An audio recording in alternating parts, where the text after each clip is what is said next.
Welcome to Baz Travels. After driving 14,826 kilometers through 24 states and Washington, D.C., I've seen rocket launches to the Grand Canyon and Hoover Dam. I've explored Route 66, ghost towns, deserts, snow, and beaches on both coasts. From Vegas casinos to Alcatraz, the White House to Hollywood. Join me for a journey of the ordinary and the extraordinary. Loading destination. Simulation starting in 3, 2, 1.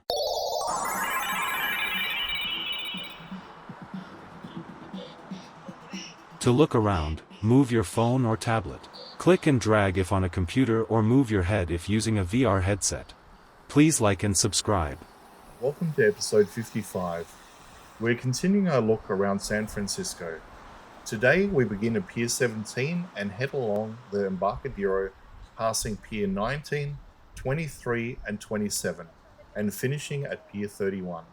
Leaving Pier 17 behind, we continue along the Embarcadero as the waterfront begins to stretch into long sequences of piers. Each one reflects a chapter in San Francisco's maritime history, from the gold rush to the shipping boom of the early 20th century. Pier 19 is our first landmark. Built in the 1910s, it is typical of the utilitarian finger piers constructed during this period. Long timber structures with corrugated sheds allowing ships to dock on either side, unload their cargo directly into covered storage. While many piers have been abandoned or adapted for use, Pier 19 retains much of its original character, with its arched entryway and warehouse-style design. Today, part of it serves as offices and maritime operations, though the era of cargo ships here is long gone. Next comes Pier 23, which is better known to locals and visitors for its waterfront dining spot, the Pier 23 Cafe. Unlike the heavy industrial piers, this one has embraced a more relaxed role, offering food, drinks, and views over the bay. It's an example of how the Embarcadero has shifted in purpose. Once entirely focused on industry, it is now equal about leisure and tourism. A little further along we reach Pier 27, one of the most modern structures on this stretch of the waterfront. Rebuilt and reopened in 2014, it now functions as San Francisco's primary cruise ship terminal, known as the James R. Herman Cruise Terminal. It was constructed to replace older facilities at Pier 35. With sleek glass walls and modern amenities, it marks a sharp contrast with the timber sheds of its neighbors. On days when large cruise liners dock here, thousands of passengers pass through, linking San Francisco with destinations up and down the Pacific coast. Continuing north, we arrive at Pier 31. This pier is part of the cluster around Pier 33 that has been repurposed for ferry and tour operations, most famously for trips to Alcatraz Island. Historically like its neighbors, Pier 31 was built for cargo and warehousing in the early 20th century. Today it has been adapted for visitor services, offices, and storage tied to the thriving tourism economy of the nearby Fisherman's Wharf district. This stretch from Pier 17 to 31 perfectly illustrates the transformation of San Francisco's waterfront, from its utilitarian past through adaptive reuse to modern cruise facilities and tourism gateways.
That concludes today's walk, a journey from Pier 17 to Pier 31, where industry, leisure, and tourism all come together along this historic Embarcadero.